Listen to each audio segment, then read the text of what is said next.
What are you pursuing? You might say you're pursuing your passion. Is pursuing your passion always a good thing? It depends on the heart behind it and the motivation.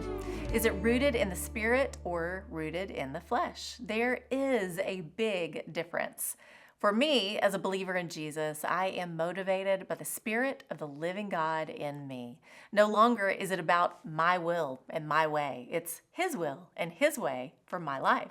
I am not my own. I was created for a purpose for such a time as this. Here's the cool part. That purpose becomes my passion because I was gifted for it and designed to fulfill it. That's the way God works.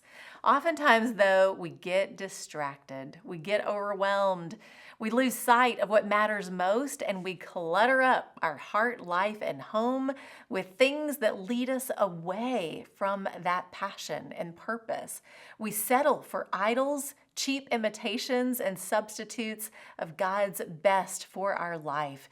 And as we pursue those things, we find ourselves lost. Thankfully, God is a new morning mercy kind of God. His grace is sufficient, and His love for me never fails. His desire is for me to know His will. In this season, when so many find themselves spring cleaning and clearing out the clutter to move forward, I am taking steps to do the same. Pray, purge, pursue.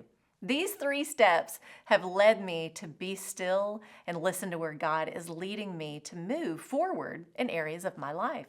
I'm doing more listening than speaking. If you know me, you know that's not easy. But where I am weak, He is strong. And I am leaning in to hear God's voice and be moved to ready myself for what He has for me.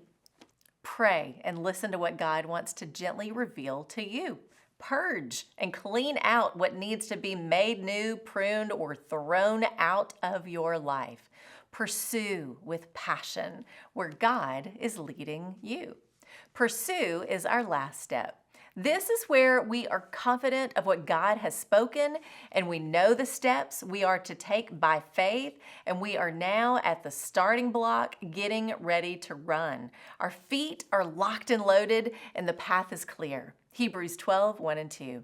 Therefore, since we are surrounded by such a great cloud of witnesses, let us throw off everything that hinders and the sin that so easily entangles, and let us run with perseverance the race marked out for us, fixing our eyes on Jesus, the pioneer and perfecter of faith. For the joy set before Him, He endured the cross, scorning its shame, and sat down at the right hand of the throne of God. Do you see the example of Jesus? Pray, purge, pursue. He listened to the Father. He spent time in prayer. He knew the Father's will. He laid down His own. He ran the race that was set before Him, endured the cross, and made a way for you and me. Even though the world may tell you different, this life is not about you. God created the world and knit you together in your mother's womb for a purpose. That purpose rests completely in Him. He has joy for you today, and it is found when you pursue Him.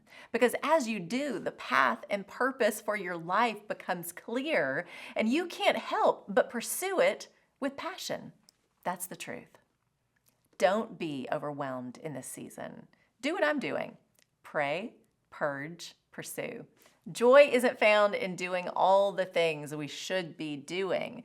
It's found at the feet of Jesus. We listen for His voice, move by His leading, and pursue the plans He has for us.